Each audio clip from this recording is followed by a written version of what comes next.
The younger that you can have a young person begin to express themselves and be introduced to the performing and creative arts, it's a magical experience and wonderment, like you said, wonderment.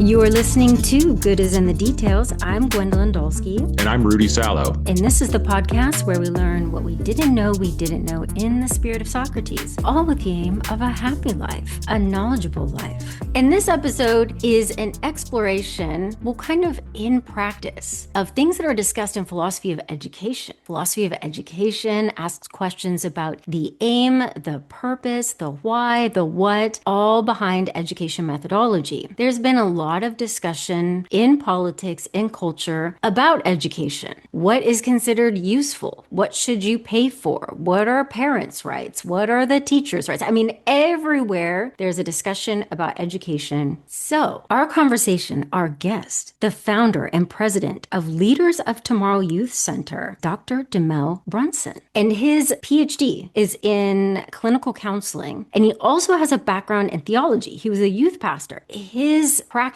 really speaks to an idea of education that I think is more fruitful and beneficial. Specifically with the arts, it tends to be, we've talked about this before, it tends to be bracketed as not useful. But as we learn from Dermell, engaging in these activities is helpful for the spirit. It's helpful for creativity. It's helpful for self-confidence. It brings communities together, because I think when it comes to education, we mistake education for information. Education on one level is that we learn what is known. But then the second part of education, we gain the skills to create or to question what it is that we think that we know. The arts are a really great window into giving the space for that creativity and even point of view. I know you love the arts, and so you talk a lot about what creativity does for you. What do you have to add? What do you have to add about the role that music has played, and even trying stand-up comedy and even enjoying writing? What role has that played in your life that has nothing to do with the way in which you make money? Yeah, good question. We covered this a little bit towards the end of the discussion. All of my endeavors into the creative arts as an adult, as opposed to when I was a kid. When I was a kid, like, yeah, of course, I wanted to be a musician. I wanted to be an actor. I wanted to do all those things. What kind of honesty do you have with your children about making money and the use of learning something? And is this a useful thing? That's what I really took away from this episode. Is this discussion is something that parents have often. You know, do you put a kid into a sport that they don't want to do, but it's a sport that it's going to be better for them to get into college because not a lot of kids play that sport? Or do you put them into this to get them into college? And it just all comes down to, what are we doing as parents, right? Are we doing too much trying to control what our kids are doing with their time because we want them to go to a named college? Is it for them or is it for us? These are some very important, practical, everyday philosophical questions. And I think it is important to learn the arts because I think it makes you a more well-rounded person. I think it makes you a person that's a better conversationalist. And as I say, I use the creative arts as therapy, right? Lawyers' jobs are very difficult, very complicated. There's a lot of alcoholism in the law. There's a lot of drugs in the law. There's a lot of suicide in the law. There's a lot of unhappy lawyers out there. Rather than you go down those roads, I chose to use the creative arts to make me a happier person, to relieve my mind of the stress of being a lawyer. And that's what I tell my law students. And I say that to my law partners, colleagues as well. When we focus the conversation around just making money or how is that useful, we're losing that part of the point of the education is for you to enjoy your life. Like, that's even why we do the podcast, right? Because we're learning something new all the time. And it is just because it's an enjoyable endeavor. It makes life good. I mean, there were so many different types of arts that I hadn't thought of. Like, one was culinary arts. I was thinking to a couple of my friends, they don't have art in their profession, but they love cooking. Going to the grocery store is an exciting thing for them because they can't wait to create. So anyway, cheers to Dermell. It was so lovely to chat with him. We even got to mention Tupac for a second because I saw an exhibit that was awesome and made me think about the layers and layers of labor in the creative creative process that is before we ever see the outcome. And the exhibit showed that. So this was just all around joyful methodology, purpose, aim, and some fun with Dr. Dermell. What are you actually going to call this so people will,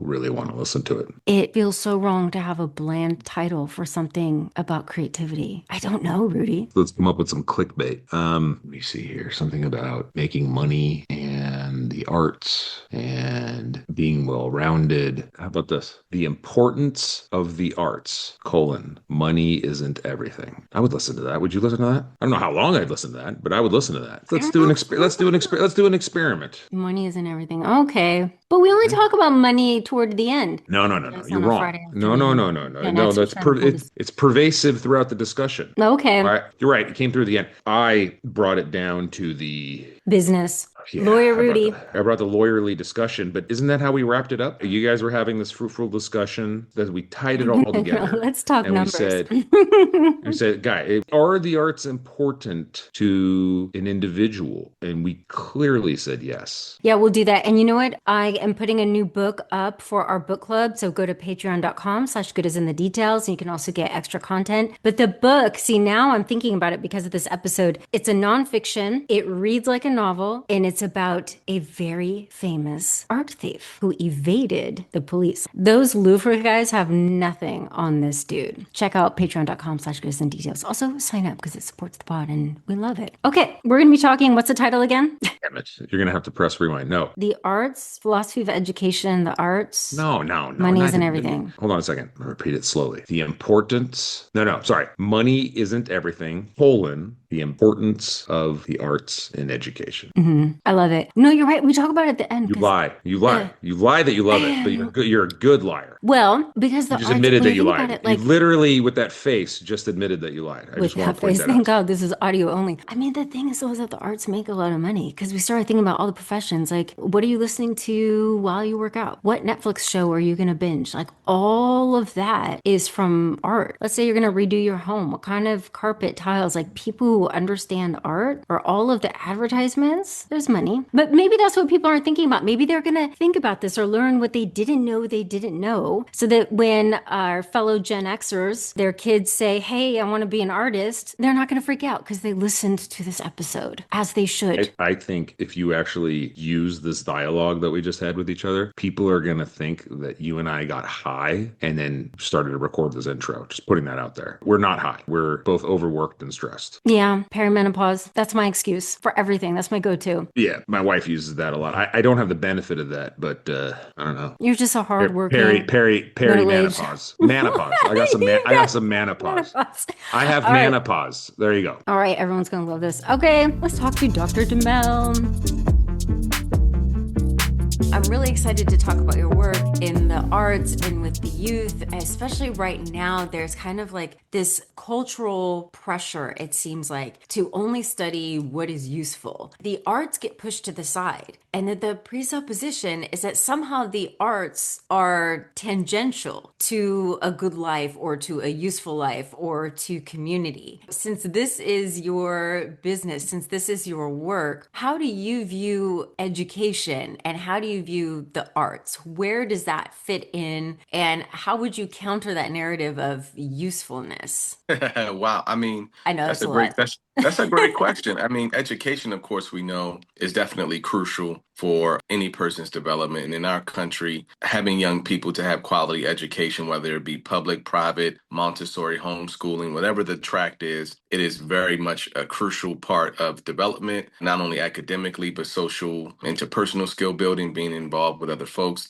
the information that you receive. And then the arts are essential to that crucial process. So the arts should not be seen as an adjacent, an extra. It is very much an essential, beneficial aspect of every young person's development, whether they are academically inclined or artistically inclined or athletically inclined or more great with their hands or science or engineering, whatever their gift is, the arts should still be a part of the development process, from the age of 3 early on through high school. Kids should have an option. I know when I was little, my mom put me in theater, and obviously I don't do that now. It has nothing to do with making money or a living, but that training was invaluable to learn how to memorize something, speak in front of an audience, anybody who needs to do a presentation. It is so, so helpful. And I get so frustrated. So you caught me right when I was frustrated because I had just seen a clip of the Secretary of the Department of Education, and she made a comment like, we're going to make sure our people are using the education and that they're only learning what they're going to use. And it leaves out, first of all, that the arts are useful, but I don't like to downgrade them to usefulness. What about just the joy of existing? Like, There just we go. people who are happy, people who are creative, that is a sign of a free and flourishing society. Absolutely. And more things than we give credit for begin with art. You're not inside of a building without an artist. Someone has to do the drawings and the renderings first before they become plans and architectural plans to build a building. Every piece of clothing you wear is first a sketch. Every piece of jewelry you wear is first a sketch. That idea of stripping away the usefulness when everything in art is useful in general pop, as we would call it, life, it's still there. Food, eating, culinary arts. And we offer at LTYC, we offer all the performing and creative arts. So it's music, it's theater, it's dance, it's visual arts, it's creative writing, it's fashion and cosmetology, it's media arts, it's martial arts, it's culinary arts. All of those art forms are accessible for young people in Maryland, DC, and Virginia, now school-based and community-based programs, so that it could spark the brain of a young person's interest in some other form of fashion, like you're mentioning, Gwendolyn. It could be that they do take the art through a career path, but also it could be that they don't. They might go a different route in their career, but the art stays with them throughout their lives, hopefully in a meaningful coping skills, social interpersonal skill building, communication skills. Hopefully the good stuff sticks with any young person as they grow older with their experience in the arts. I was thinking about, it's a line from the philosopher Immanuel Kant, and people normally associate Kant with like really dry analytic stuff, which I guess he is. But there's a line from one of his essays, I think it was Lecture on Ethics, where he talks about there's a reason why the humanities are called that. And I was thinking about all of the areas of study that fall under the umbrella of the humanities, like arts, theater, music, but even philosophy, sociology, dance, theater, language. What Kant was pointing to is that all of those areas of study give us or elucidate that human experience of seeing the world through another point of view. That's what Yes. all of them have in common. Even if you're learning another language, you're learning about how to frame what you perceive in a completely different way. Or when you're looking at a work of art, you are looking at how somebody captured a moment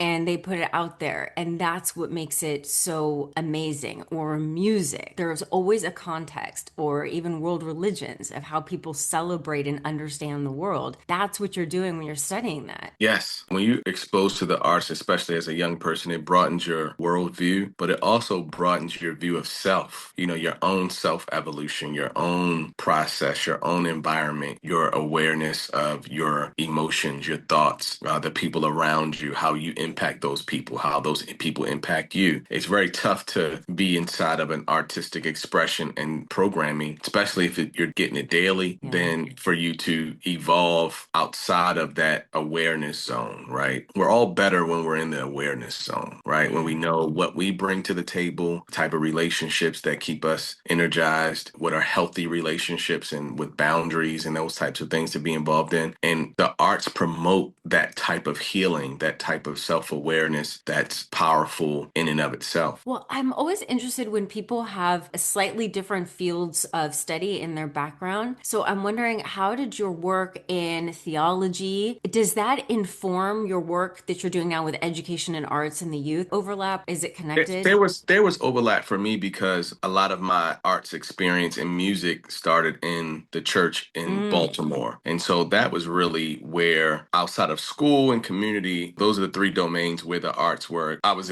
I guess, exposed to the arts, I should say. School, community programs like rec centers and after school programs, and then the church, not only plays and music, but other forms of dance and other forms of artistic expression. And so for me, especially the performing arts. So yes, when I was inspired to begin Leaders of Tomorrow, it was from a lens of impacting young people. And at that time in my life, I was impacting young people the way I was impacted by those that raised me, which were organized programs. Again, summer, after school, school-based, religious, whatever the track, I was blessed to be involved at a young age, whether it was organized sports, playing basketball or theater groups. You had that sense of community. So what are the youth like? What is their age range? I'm also curious, what are they into?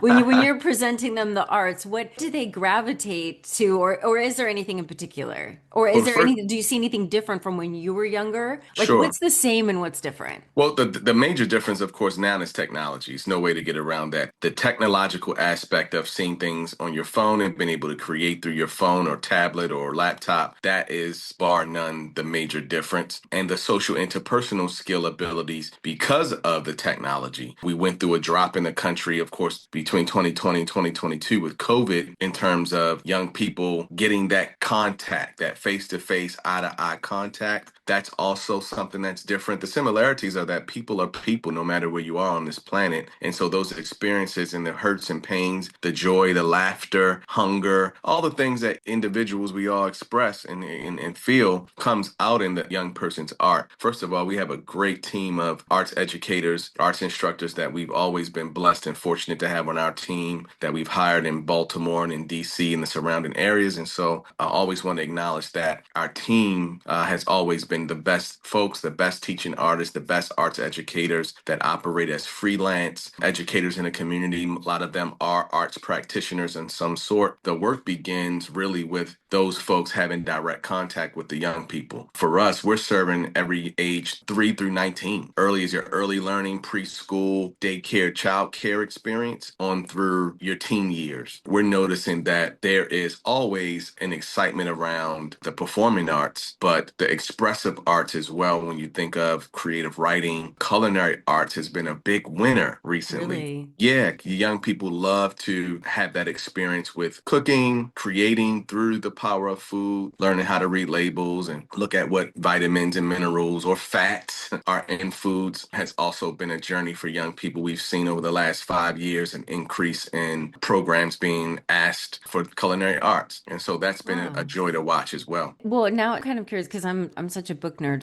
What kind of books or what kind of creative writing are they doing? Well, a lot of poems and songs. We offer songwriting, and we've gone into juvenile detention facilities and taught the young people how to write songs, as well as in our school-based programming. We've offered in the past some experience with playwriting and screenwriting. It's really impressive to see some of their writings and the way they think and the way they emote through writing their thoughts and feelings. Our job is to ensure that every young person has equitable access to the arts. We want to make sure that there is not an opportunity that goes by for us to insert the arts, whether it's schools, rec centers, boys and girls clubs, YMCAs, anything in the community. We believe young people should have that personable and interpersonal experience with the arts as they're developing. We want to make sure that they have an option as well, because sometimes as adults, we may choose things for young people, believing that it's the best path for them, but also sometimes it's great to have options. Okay, I want to ask you another cultural problem because now that we're talking about this is why I was excited to talk to you because this has been a subject that has been on my mind. If you don't see any connection, that's totally fine because this is just my head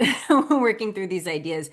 What we're learning now about this phenomenon of the manosphere and this kind of like loneliness epidemic. I've been thinking about this downgrading of the arts as part of the problem because Yes. that's that's what allows, like you said, emotion. It's permission. It's Yes. encouraged. The arts have traditionally, like anybody who's studying it at an academic level, it's a history of male artists from painting, writing, music. And somewhere along the line, there was this switch where it was a feminine thing. I Mm-mm. don't know how it happened, but there is a part of me that suspects that the very nature of education is one of humility and curiosity because you have Mm. to recognize that you don't know everything. And so a Right. lot of this cultural stuff that's being thrown at young men in particular is this idea that you dominate and you fake it till you make it. And so the idea of learning and accepting that there's more to know is hindered by this idea. I am just wondering if you have any thoughts about that, about what this process of this permission for the emotion, for the expression, and do Yeah. you see what's an example of an outcome that you see, like where being in the arts, you can see for that young person the joy or the opportunity to express themselves in this way and learn and communicate, how that radiates in other areas of their life, from like other schoolwork or friendships or family Absolutely. relationships. Absolutely, because the biggest thing you're getting with the artistic expression is the gratification of your work. As you're in that process, you get to feel the sense of accomplishment. That sense of accomplishment, the younger you start to feel the sense of accomplishment and the positive reinforcement, we all benefit from that. We all remember someone giving us praise and reminding us of something being good or being exciting. The arts, it invokes that type of response from folks around you, whether you're a 5-year-old in kindergarten bringing home your Thanksgiving Day turkey that you made, right, for your mom or dad, or you're in some other type of expressive art opportunity. It starts to feed that innate insatiability that all human beings have to feel validated. Like we all want to be validated. We all want to be around things that make us feel good and be around people who affirm us and reaffirm us. And so it starts when we're kids. You know, I was a musician at my mom's church playing the drums. That was my first job. I got a check from it monthly, bi-weekly. That experience was gratifying to know that I can contribute to the church and the community in that way, be celebrated for it and receive payment. That was also a big deal as a child. So when I think of other young people that we've provided programming for over these years, what we notice is anytime they have an opportunity to express, anytime they have the ability to have an exhibit or a performance, the celebration and the acknowledgement from their peers and from the adults is what gets them going. As we call it, you get the bug, right? You get the acting bug or you get the music bug, you get the visual arts bug because of how people connect in a real way to your work and your expressional art.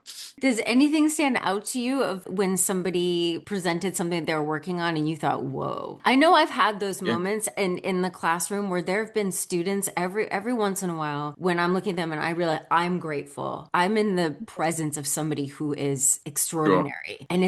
it's so exciting when you recognize that. Is there a moment where somebody just like blew you away and you were almost grateful that you were able to witness this spark in this child? I love what you're saying and the way you're wording it. The gratefulness is ongoing. And I'm one of those type of guys where if I'm doing my rounds and going to our programs, I'm always emotional when I see the kids enjoying the art form, especially those where you know they may not have been exposed to it previously. And then you see that they might be a natural in something because they've now been exposed and it's already an innate gift in them. That really resonates with me across the board. We've had young people perform at some of our events and fundraisers that were designed for adults, and we might have a couple of young people. That thought sticks out in my head. A young man that was a theater major at one of our programs, middle schooler, his parent, his dad brought him to do a monologue with us at our event. Just the feeling he had, you could see it on his face. His dad was so proud. He was able to accomplish not only something that he experienced with his peers in school, but he was chosen to come out from amongst his peers and work with the adults. Really showed that validation again for his journey. What we see regularly are young people really wanting to lean into the arts when offered to them, right? We're not getting a lot of rejection. Mm-hmm. And so think about it. We're going into some of the toughest schools in a Baltimore City or a DC city, inner city schools. A lot of times, as you mentioned earlier, there's some shift that happened some while ago where the arts for young boys were starting to be presented as something that was not masculine, if we could use that. Some of them begin to shy away from wanting to be involved in a theater or a dance or music in a way that's expressive or write their thoughts and feelings down in a poem or a short story. But now you're seeing that because there's a celebration happening on social media and TikTok for the arts, young people are coming around again in terms of being exposed to something that they normally wouldn't sign off on. They're being very much,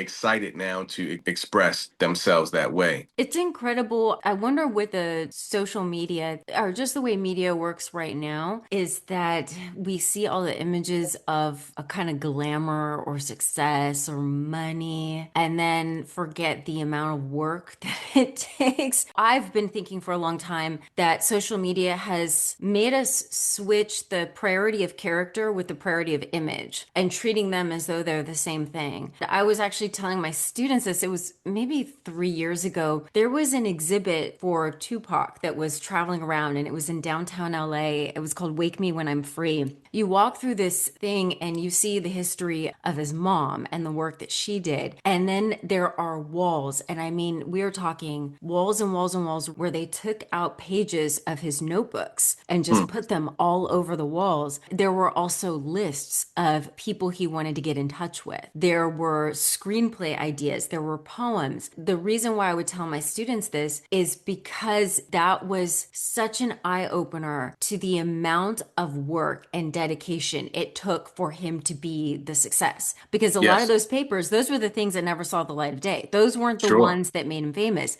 It was all of the effort of writing and writing and writing. And it yes, was just so incredible because it's different to hear that somebody's working a lot to actually like walk through rooms where you see somebody's notebooks everywhere, every single right, page. But that kind of labor is what brings someone there. But it seems like we're only showing the youth the glamorous part, you sure. know? Got to But show that, them the work. Got to show yeah, your work, like they tell you in math class. You got to show your work, so that I can know you get the process. Or maybe you just used a calculator and you didn't really go through the whole math formula. Is what my math teachers used to tell us in school. And the same thing with Tupac. Tupac and I went to the same high school, Baltimore School for the Arts. Of course, he went many years before I did, but a lot of our same theater teachers we have in common. And that was one of the main things that I remember us learning from our theater and other arts teachers and academic teachers at Baltimore School for the Arts was the note taking, your ideas, your writing. They encouraged us to keep our thoughts down on paper and to express and to exchange and to also have feedback and constructive feedback from our peers and from our instructors that led us. You mentioning that is definitely resonating with me because I know that Tupac's process definitely, is shown that he believed in the work. He put the yeah, time in beyond his talent, beyond his innate gifts, beyond his training, because he had all three. There was a pure hunger yeah. inside of him to cure that insatiability of him wanting to express himself and be great. We see it now, and it's worldwide. That work that he put in, those notes are invaluable. What is it like for the families of the youth? The reason why I'm asking this is because I know that when my daughter has a good experience, when I have sent her, she's very young, she's about to turn 6. She takes a dance class or she's learning basketball, and I see how the coach interacts with her. I see how the dance teacher interacts with her, or she's learning Spanish and she's so excited. It just gives me so much joy to know that she is developing. It just makes me so happy as a Yes. parent that she's having that experience, and it makes my life how do I want to say, it energizes me Yes. to know that there are people who are interacting and helping this little person grow. Yes. I was just wondering what kind of response do you have from the parents or from the community? Oh my goodness, great responses because, as you mentioned at the beginning of our conversation, parents understand innately how important it is for your young person to have those victories, right? And so, if it comes in the arts, or if it comes in sports, or if it comes in some other form of competition, gymnastics, other things of that nature, where you learn teamwork, you learn how to take instruction and criticism from a coach or a teacher, it's important. The parents, when they come to performances, whether music, theater, dance, or other exhibits for the young work that their kids are producing, you see it on their faces. They thank the instructor. They thank us as an organization. They thank the partner that may have made it possible for us to provide those services, whether it's a school or a rec center or a YMCA or Boys and Girls Club. They're often very thankful thankful, they're encouraging of their child, and you see the reward there for parenting kind of comes out of them, right? Because you want to see your child, your offspring, be in a process of success, that, you see them learning successful traits as a young person. Again, the work ethic, the camaraderie, the sportsmanship, the collaboration, all the good things that you want to see in your child that builds their good character. You get to see that in things like organized sports, gymnastics, and in the performing and creative arts. When you put your child in a performing or creative arts program, the younger they are, the more well-rounded child you're probably going to get, is based upon their experience with the arts. And so you see it, you feel it from the parents, you see it from the families as a whole, whether they're siblings, parents, aunts and uncles, grandparents. It's nothing more rewarding and joyous from our side of creating opportunities for these programs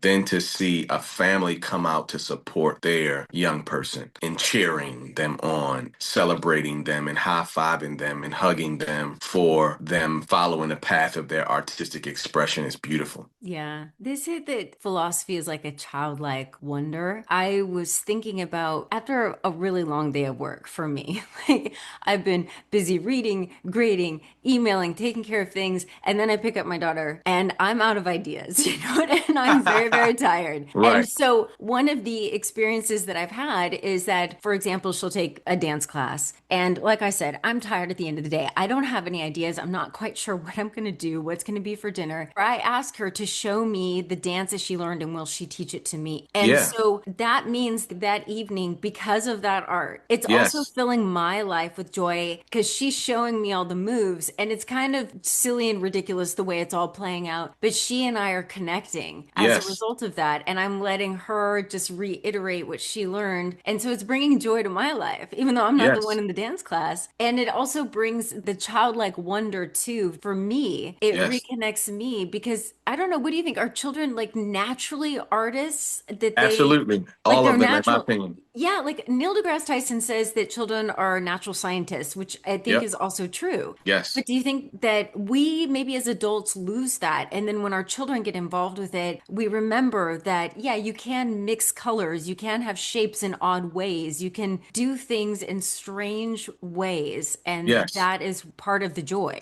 First of all, I love that you brought up Neil deGrasse Tyson. He's amazing. We need to spark the brains of the next generation of young people who will become Neil deGrasse Tysons, because we need more of them to continue the work that he and his predecessors put in place to evolve our idea of space and the universe and the galaxies and all the things that type of thing is also an art form. That's an art form in and of itself. That exploration of that creates the artistic. And to hear Neil deGrasse Tyson speak about those things, you can hear the artistic passion in his voice when he discusses it. The same thing goes for your music, your theaters, your dances, your visual arts, and creative writing. That pinpoint of purity is where you're pulling it out of that young person. And so once you introduce them, yes, there are pathways that you could learn, but there are also things that I believe in my belief system that are also innate inside of a young person, whether it's the genes from mommy and daddy or what they experienced while they were in the womb. There are things that already are creating that artistic expression that all you have to do is kind of introduce and allow them to tap into it, and you can see the beauty really evolve, right? Even at a young age. As you just mentioned, the ripple effects are great.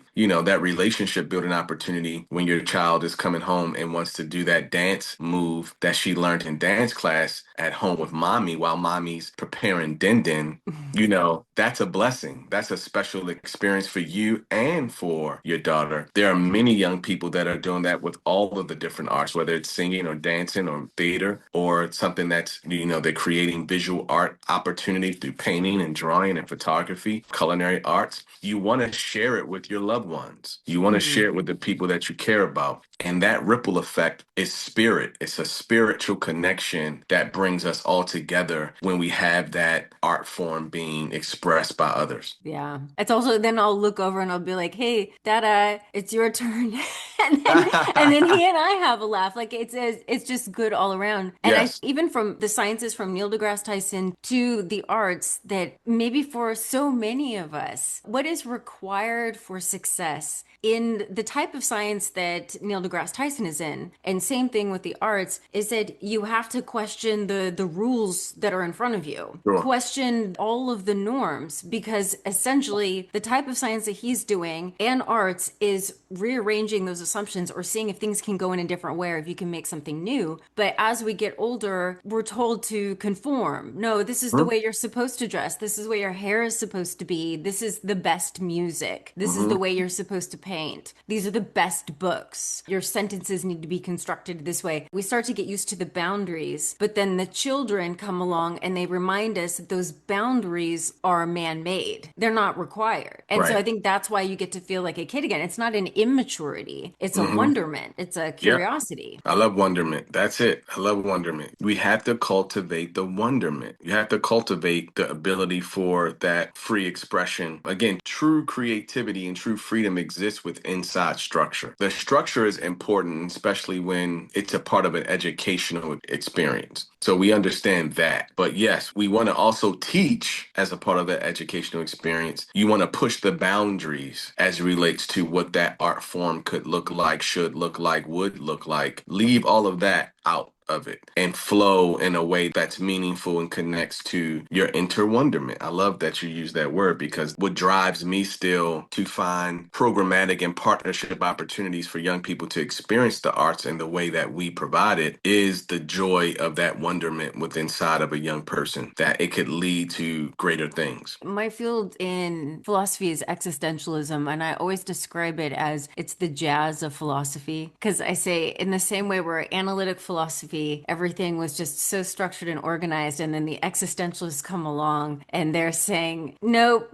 you can, like, let's get rid of the rules and think about what it means to exist. Let's think about things that don't have the conclusions. And I think that that's like jazz, where you've got the classical music, and then the musicians come along and they're gonna change all of the rules. And anybody who is really into jazz understands classical music and what's going on. But sometimes people in classic music don't appreciate jazz because they're saying, wait, what did they do with all the rules? In order to create that newness, you Hmm. have to have an understanding of the foundation in order to be able to rearrange everything. That's part of the Absolutely. genius. Absolutely. That's so Absolutely. exciting. However, I'm going to wrap up with this. Well, actually, I've talked the whole time. I know Rudy isn't feeling all that well. Rudy, do you That's have okay. any experiences with with Feel any of your better, kids? Rudy. Feel Did better, Rudy. did Yeah. you do any dances with Elsa or anything like that? I want to know, like, what art project did you get sucked into as a dad? Has that happened?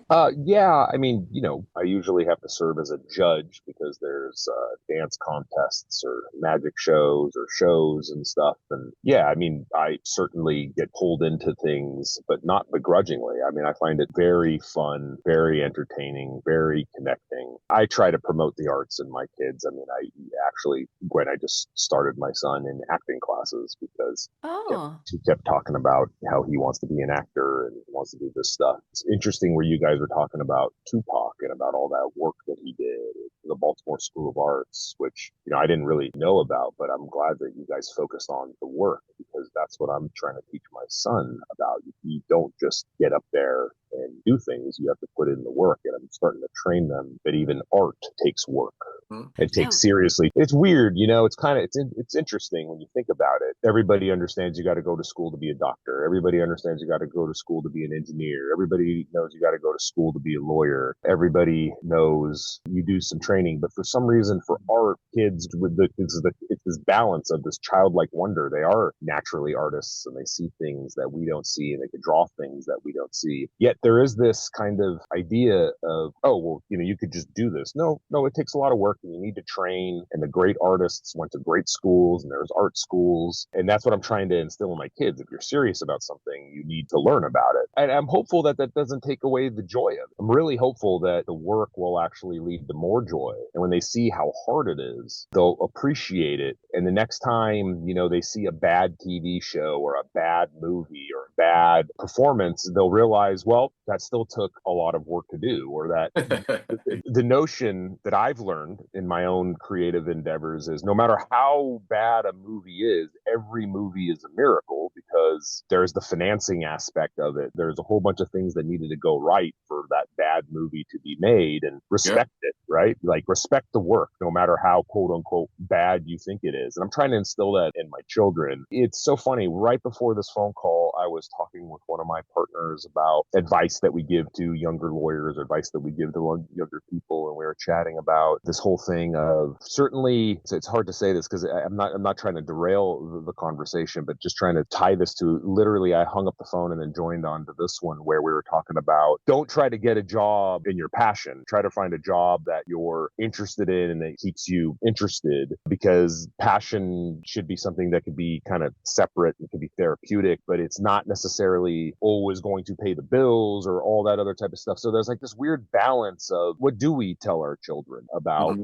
jobs and studying things that might not pay that well. And I am curious about that. Do those conversations ever come up in your discussions? Like, do the youth that you work with go, well, is this going to pay the bills, or is this something that I should be pursuing full to like how do you balance that? Because we talk a lot about this on the Hmm. show about Gwen, you've even joked around about how you've said you wish you had my parents, and my parents said the only thing I can become is a lawyer. Thank God I actually like being a lawyer and eventually, fell in love with it. But I know this hasn't been the whole topic of the conversation, but what about that balance where, It's a where you good do one. I just That's a want great question. I That's a got it great all the question. time studying philosophy. Oh, what are you going to do with that? What are you going to do with that? And when I would Hmm. answer, I'm going to be happy, people would almost be pissed. Like, how Right. dare you? But the truth is, it filters in different ways. But I think it's a great question. That's a great question, Rudy. And thanks for piggybacking on that, Gwendolyn, in terms of the philosophy aspect of it. It's a couple of things happening. It's definitely your work ethic and your drive and your focus on how that success could look. It might be different. There are people that are introduced to the arts that might only do arts for their own personal experience, and they still might be that lawyer, doctor, accountant, or business person, but at home they're painting as a part of their therapeutic expression so that they can paint instead of drinking too much or doing something else to take off the edge. That's important. absolutely. Absolutely. But You nailed it. Literally, I Mhm. encourage more lawyers to do something creative. And I there we talk go. about that incessantly on the show Yep. because there is suicidal rates and alcoholism rates and drug Yep. addiction rates in the law Yep. are off the charts. And I'm Yep. very worried about that. And I talk a lot about that to my own students. So, like, Yep. how do you have those discussions with your own students? Because that goes back to our original point of this conversation, which is that the arts are not just a throwaway. They're essential, whether you become a world class painter or photographer or musician, or again, you do another field and it becomes your therapeutic outlet, or maybe you end up teaching to the next generation. Maybe you become a classroom teacher or university or conservatory teacher of one of those art forms. There are many pathways, definitely more behind the camera than in front of. You just brought up that analogy of the bad movie. And on the movie, you're only going to have but so many people in front of the camera acting, but you're going to have so many others in terms of Costume, makeup, costumes, lighting, makeup, drivers, sound. transportation, sound, craft services. You got to feed everybody. There's so many opportunities that are on a movie or TV set or a commercial or a music video set that are feeding families and providing jobs that folks kind of overlook when you're Or the thinking, oh, yeah. promotional graphics. Absolutely. Promos and all the graphics, that's art. And so, yes, everyone is not going to necessarily become George Clooney, Denzel Washington, or Julia Roberts. But those movies that made them famous and brought them Oscar worthiness, in order to pull those films off, you need a whole team. You even need accountants. You need all types of things that handle a movie's production from start to finish. That's the thing. It's not, as you mentioned, Gwendolyn, we have to stop creating these boxes for everything to live in these boxes and forget that we're all human beings evolving on a planet that's evolving. We have to be ready for the change and the adjustment. And so pitching the arts as only something that's just for fun or something that won't provide the stability that you need in your life, that might not be for everyone's journey. Imagine the life that the three of us have in terms of our experience in America. Imagine it without arts. Imagine it without your Mhm. favorite films. Imagine it without your favorite artists, musicians. Again, even something as simple as the clothes we wear, someone drew it first. Someone sketched it first. Someone conceived it in an artistic expression first before it landed on the rack at a store or on something online. And so we have to just be broadened in our approach to expressing that sentiment to young people, that this isn't about pressure to become something with this art. It's the total opposite. This is supposed to help take off the pressure, take off the cookie cutterness, take off the roboticness, take off the box that we're placing young people in. This world needs it now more than ever, because I believe that artistic expression is going to spark the brain of that young person that might end up finding the real cure for cancer or other quote unquote incurable diseases. I solely and wholeheartedly believe that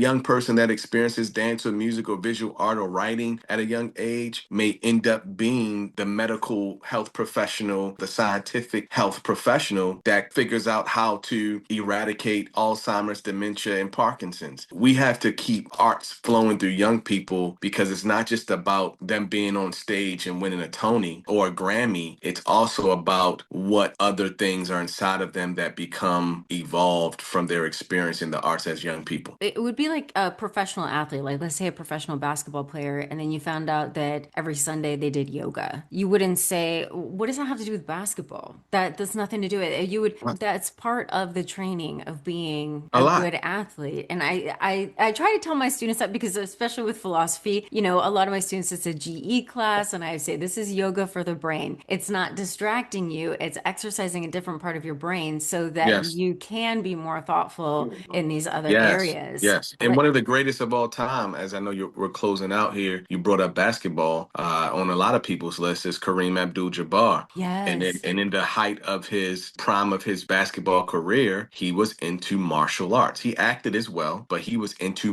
he was a heavy reader, but he also was into martial arts that helped elongate his career. He was one of the first basketball players that we saw have a 20-year career with the wear and tear that's on the body in all professional sports, but he was able to have that long career, be one of the greatest. And I believe that it was probably because of his expressiveness with his body in martial arts. Thank you both for today, just to have this conversation. Thanks for what you brought up, Gwen. And thank you, Rudy, for mentioning that piece from the legal mind. Hopefully you can encourage more of the folks in your world to find an emoting safe place with the arts, whether it's them picking up an art even as adults, or maybe tapping into something with their children or their community or their local community center or boys and girls club or church or something like that, synagogue, where people are gathering to have that expression. Maybe we can save some lives with the more folks that are writing or reading, creating scripts and painting pictures. Maybe the planet will be more happier. Absolutely. Thank you. Dermell, what a joy. What a wonderful conversation. These conversations just bring me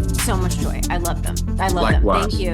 Absolutely. I appreciate both of you and your time today. Thanks for having us on. And anytime in the future you're having a conversation like this or other round robin conversations, we'd love to talk with you too. Yeah. Really appreciate it.